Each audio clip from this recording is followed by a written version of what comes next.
Hello YouTube, welcome back to Kind Heart Homestead. My name is Ben, and I'm here up at the top of the mountain on our off-grid property in Virginia. As you can see, I have some material on top of my Prius. I need to get that off before the trunk can open, but also the Prius cab is full of all sorts of materials. I have plumbing materials, I have gutter materials, I have materials for the solar system and the hot water heater and the septic tank. So I need to get all that unloaded.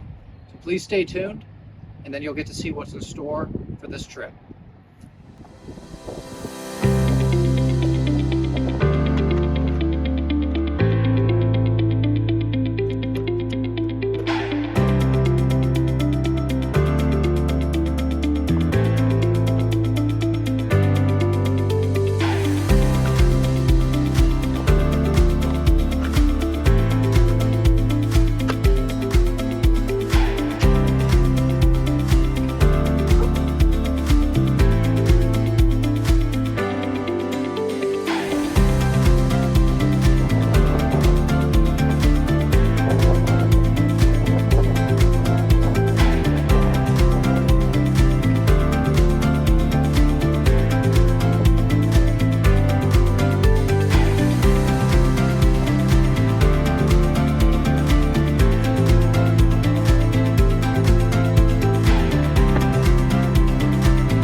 Now that the car is unpacked, it's time to get to work.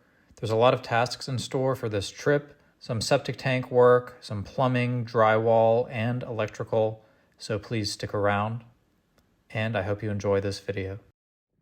So the main wire that powers the well pump comes out of the trench right here, but it's pretty much exposed to the elements, and in order to protect it from rodents, lawnmowers, any number of things, the appropriate thing to do is to put this in a conduit sleeve that brings it into the ground.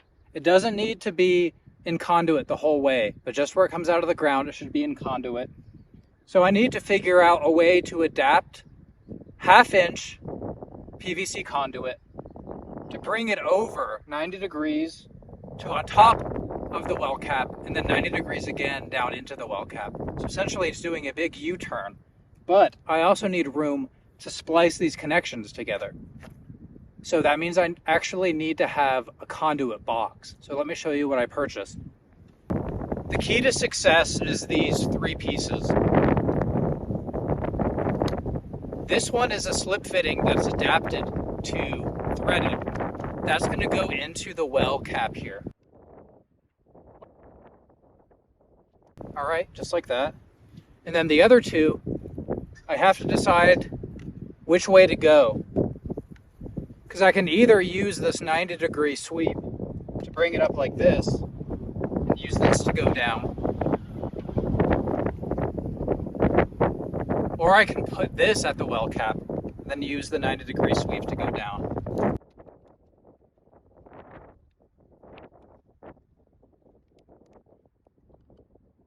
I think I like that a bit better, so I'm gonna start getting my fittings ready, and I have a full length of 1/2-inch conduit here that I'm gonna have to cut.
That's it for the well this trip, so I'm moving on back to the bathroom drywall project. I did a quick sweep of the floor, and now it's time to put down some pretty thin drop cloth. And that's because, as you can see here, I'm starting to sand the drywall compound before I can add subsequent coats. I don't think this is always necessary, especially if you're a professional and you know how to lay down the mud very smooth. But for me, I have bumps and inconsistencies in some areas. And as you can see now, I'm ripping down this corner bead just to fit on this little lip here. Like I said on a previous episode, I feel like this corner bead's important because there seems to be motion of people's arms for one reason or another when they're sitting on the toilet. You could probably put that together, what I'm talking about. And if you keep bumping your elbow across joint compound or exposed drywall tape, anything like that, it's going to deteriorate over time. So this bead is going to protect the tape that I put on that corner, and it's going to take a few trips for me to really feather this in because my drywall mud takes 24 hours to dry. Typically, I'm getting up and leaving by the time it would be ready to go. So I'm just gonna keep continuing in, just doing one coat of feathering each trip until it gets to I guess you could say a flatness where you can't really tell by your eye where the tape is. The goal is that when I prime it, no one will be able to notice where the seams are. Now, as you can see, using my 6-inch taping knife, I have a pretty good feathered edge that goes about 4 inches away from the corner bead.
When you're using trowels, whether it's drywall, concrete, or tile work, it's important to clean your tools before the compound dries on them.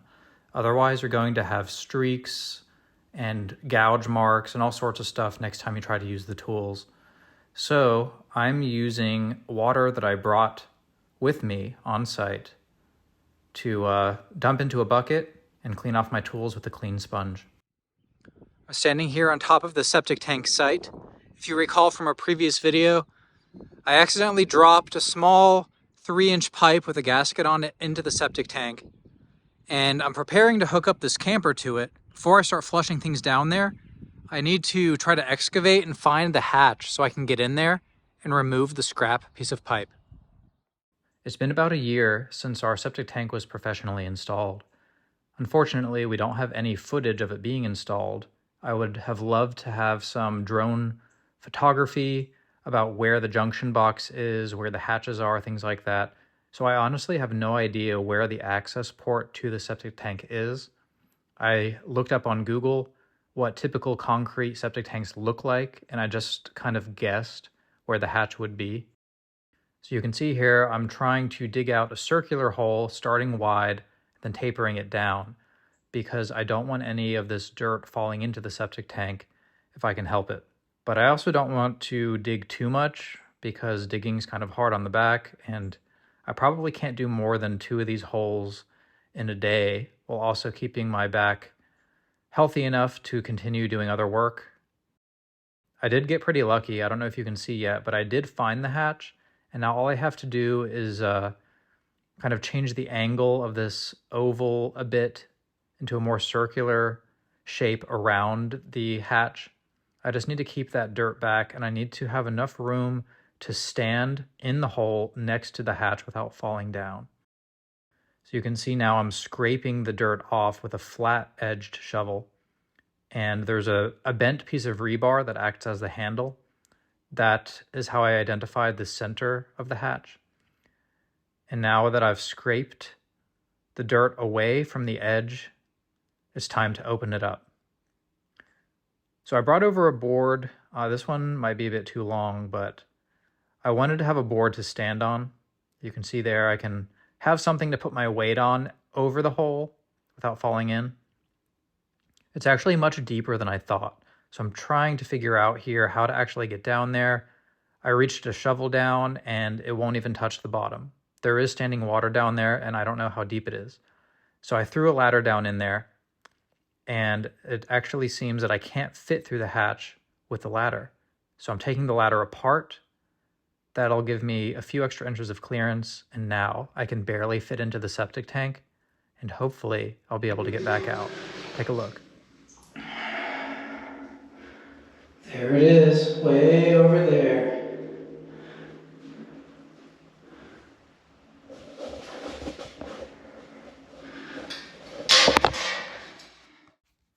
Needless to say, I did get out of the septic tank, but it was very difficult to do it.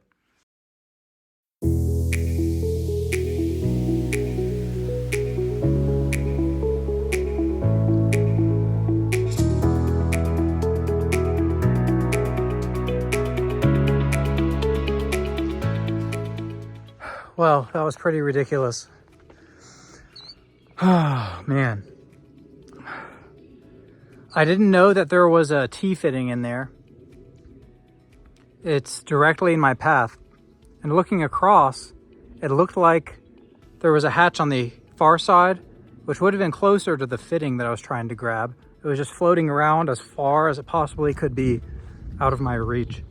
So I got probably like a 10-foot piece of scrap metal from when I ripped some of my siding panels off.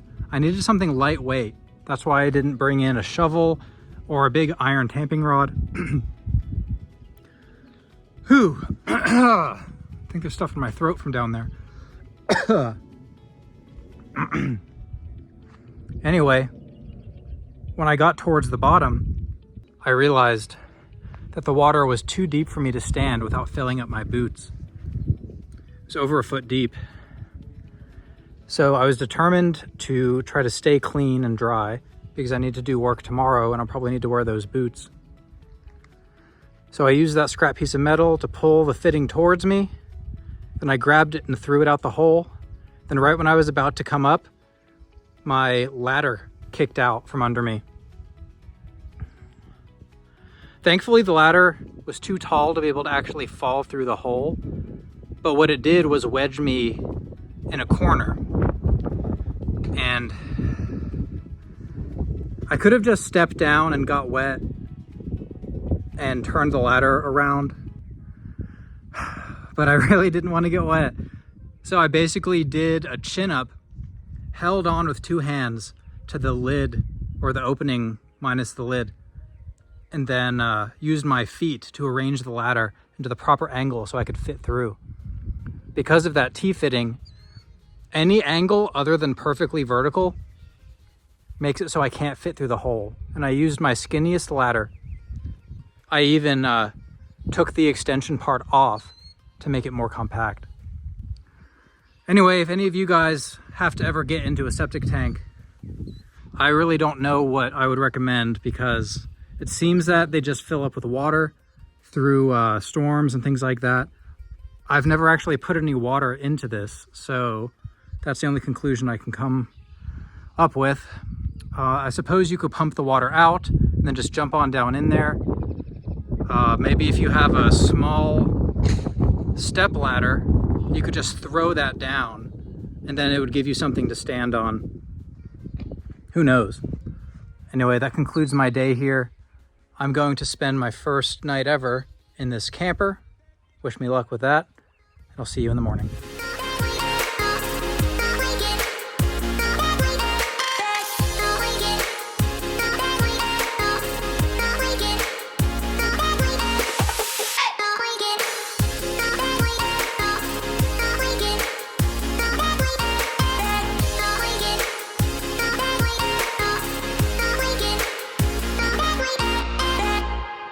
It's the next morning. I actually got some sleep in the camper using my old memory foam queen mattress that's been in our shipping container for over a year. I want to get the downspouts connected. This is a bit of a unique situation because I'm trying to divert gutters into a rain collection barrel that I don't have yet. This PVC gutter system that I bought was pretty easy to install,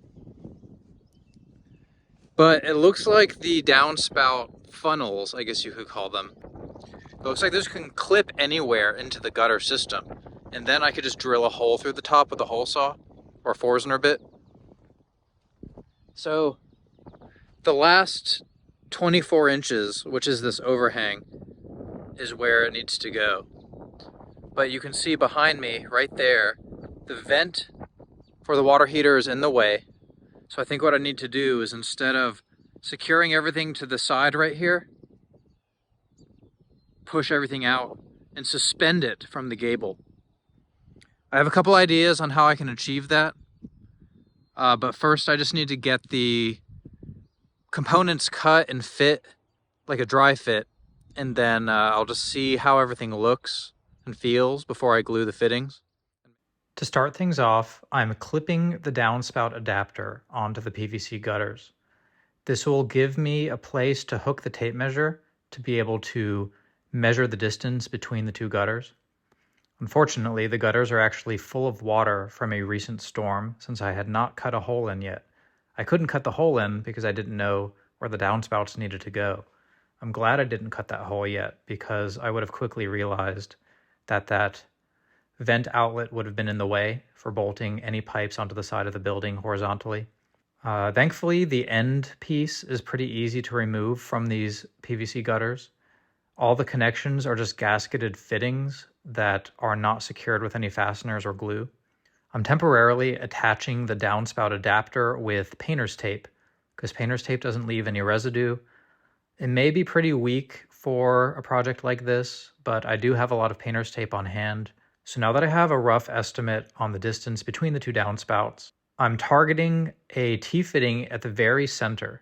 So I'm doing the math, trying to divide that total span by 2, subtracting the width of the T-fitting, and then it's time to cut those pipes and do a dry fit.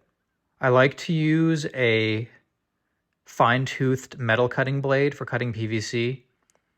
A wood blade might cut quicker, but it definitely would be a rougher cut, and I don't like to have a bunch of rough shards at the edge of my plumbing, so the metal blade is just what I like to use. You can see here the rough assembly here looks kind of like a longhorn cattle head or something like that, but this is the way it's going to work, and I'm tying a piece of string to the gable just to kind of hold it balanced while I test things out. Unfortunately, the dry fit isn't holding as well as I thought. I tried to keep things loose, but maybe everything was a bit too loose. Having a couple ladders set up with a couple people on hand to hold up each side would have definitely made things easier.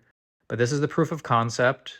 It's going to work. I just need to figure out how to actually attach it up here. The glue is definitely going to add a lot of strength and rigidity, but not enough rigidity to keep both sides sloping down towards the T-fitting. So you'll see here in a minute what I decided to do. But first, I need to modify the downspout adapters slightly because they have these fins on the back designed to accommodate screws so you can mount it directly to your wall. This is not going to be on my wall, and I have plenty of structural hangers on my gutters, so I don't actually need those brackets. So I cut them off with my oscillating tool, and that allows these downspout adapters to fit a bit more flush onto my metal fascia trim.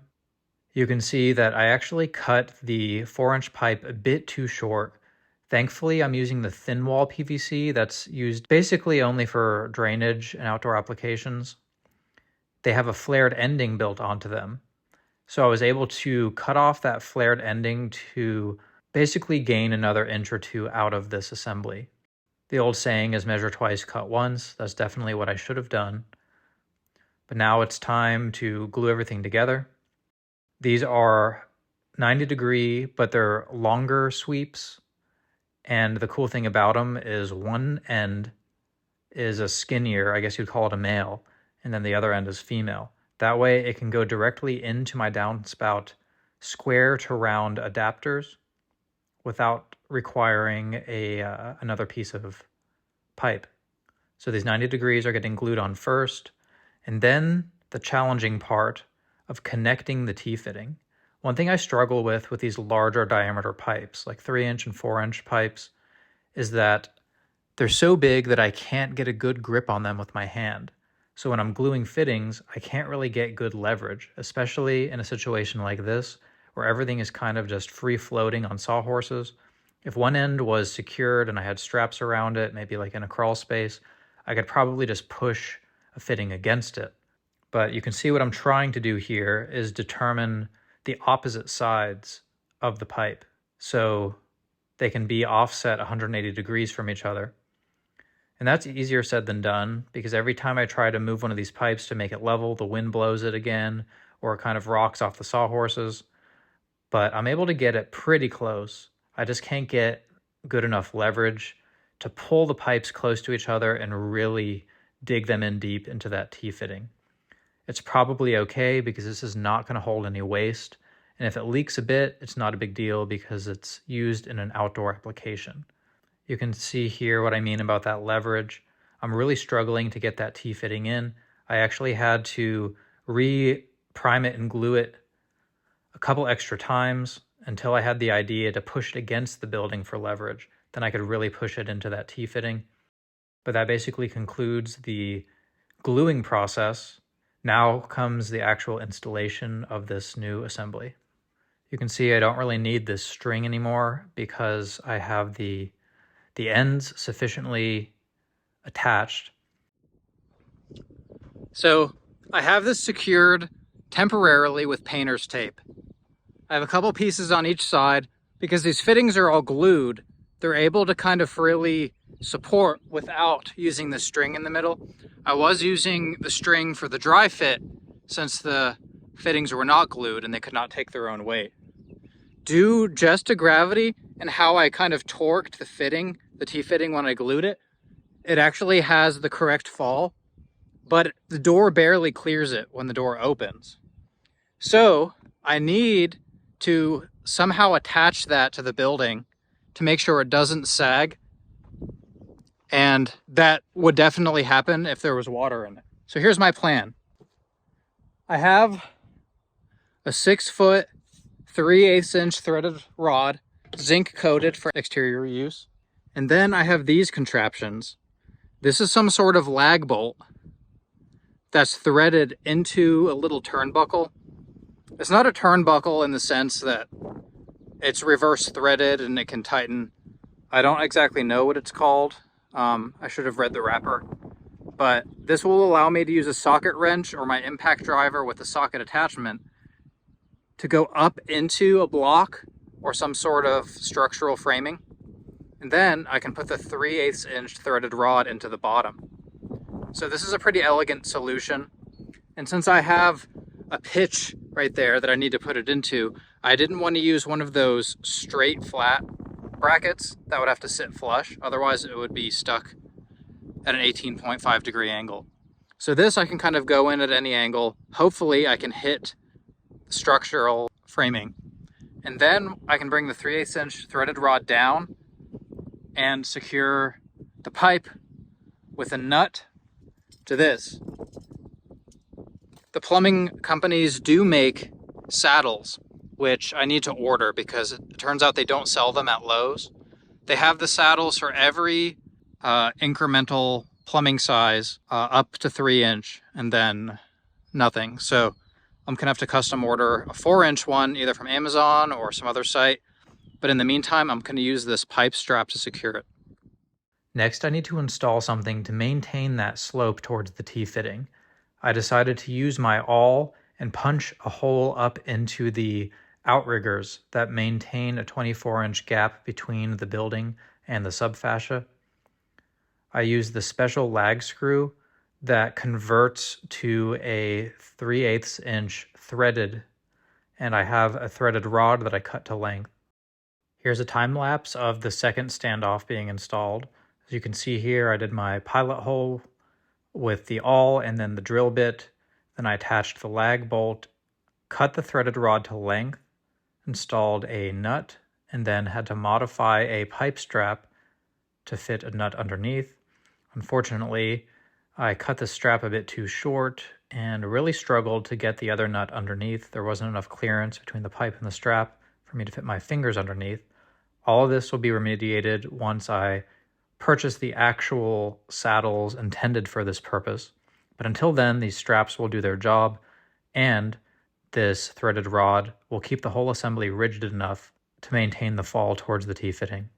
Off camera, I permanently installed my full downspout assembly to the downspout adapters. Basically what I'm using is some of my gasketed screws that came with my metal for the siding and the roofing of this building. So I think I used the white ones to try to match the color of the PVC, but I made sure to create a pilot hole first with a drill bit. The last step is to finally use my hole saw to cut a hole in the gutters perfectly aligned with the downspouts.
All right, this is just a temporary downspout going to this temporary barrel. This is an old 55-gallon drum, I believe. I don't actually remember the capacity.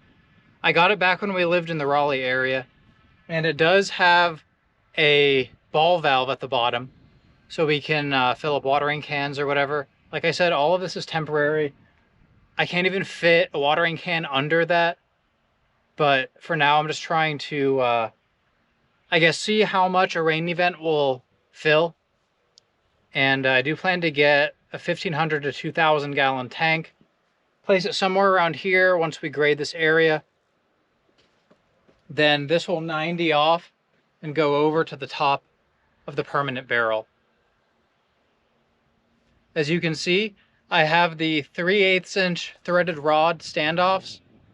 They ended up not installing as easy as I thought. They're a bit crooked, but this is the back of the building. It really doesn't matter. They're just there for functional purposes. Well, I hope you guys enjoyed this video. I know that was a lot of topics, but that's really my struggle right now, trying to get this property livable. All of my different trades are converging into this one building, most of it terminating into the utility room or just outside the utility room here, where the solar array and the rain barrel are also going to exist, along with the propane tanks. So if you want to see any more of this type of stuff, please go and subscribe to our channel, and I'll see you next time here on Kind Heart Homestead. Thanks.